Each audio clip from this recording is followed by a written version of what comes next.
JB మిత్రులారా, తెలంగాణ రాష్ట్ర ప్రభుత్వం రేవంత్ రెడ్డి గారు రైతులకు 2 లక్షల రుణమాఫీ అని చెప్పేసి ఇచ్చాడు. అలాగే వేసవకాలం, వానాకాలం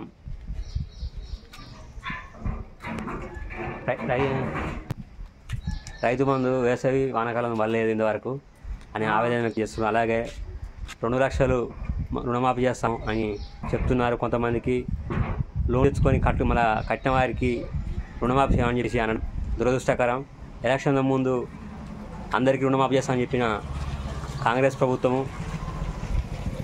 ఎలక్షన్స్ అయిపోయిన తర్వాత, ఒడ్డుకు తీరిన తర్వాత తెడ్డు చూసుకునే చెందిన ఈ ప్రభుత్వం 2 లక్షలు కట్టిన వారికి మరియు 10 ఎకరాల భూమి ఉన్న వాళ్ళకి కంటే ఎక్కువ భూమి వాళ్ళకు రుణమాఫీ వర్తించదని చెప్పేసి కొన్ని మార్గదర్శకాలు ఇంటిలో ఉండి చేయడం కాదు. తెలంగాణ రాష్ట్ర వ్యాప్తంగా 33 జిల్లాలలో కనీసం జిల్లా స్థాయిలో ఆయన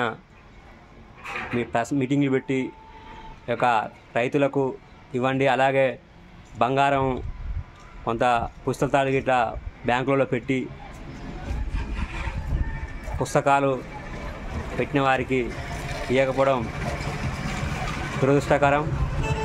రుణమాఫీ ఎలక్షన్స్ ముందు అందరికీ చేస్తానని, ఎలక్షన్స్ తర్వాత ఉద్యోగులకు మరియు మహిళలకు ధనవంతుల పేరిట 10 ఎకరాలు 20 ఎకరాలు అని చెప్పేసి కటాఫ్ పెట్టి అందరినీ తీసేసి మేము రుణమాఫీ చేస్తామని చెప్పేసి ఎలక్షన్ ముందు చెప్పారు.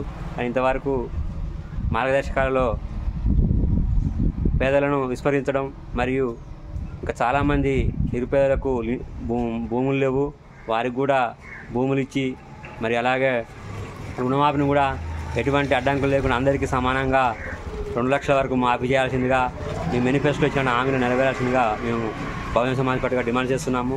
నా పేరు ఎడ్లశ్రీ, బహుజన సమాజ్ పార్టీ జిల్లా కార్యదర్శి, జై భీమ్, జై భారత్.